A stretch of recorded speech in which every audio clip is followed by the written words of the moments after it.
జూల్పల్లిలోని మోహన్ బాబు ఇంటి వద్ద పోలీసులు భారీ బందోబస్తు ఏర్పాటు చేశారు. తండ్రితో మాట్లాడాలని మనోజ్ లోపలికి వెళ్లే ప్రయత్నం చేస్తున్నారు. ఇక ఈ క్రమంలోనే అక్కడ హై టెన్షన్ వాతావరణం నెలకొంది.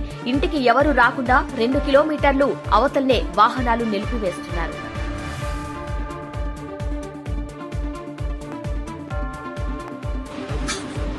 జూల్పల్లిలోని మోహన్ బాబు ఇంటి వద్ద పోలీసులు భారీ బందోబస్తు ఏర్పాటు చేశారు.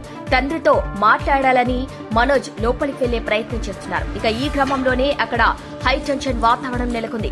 ఇంటికి ఎవరూ రాకుండా 2 కిలోమీటర్లు అవతలనే వాహనాలు నిలిపివేస్తున్నారు.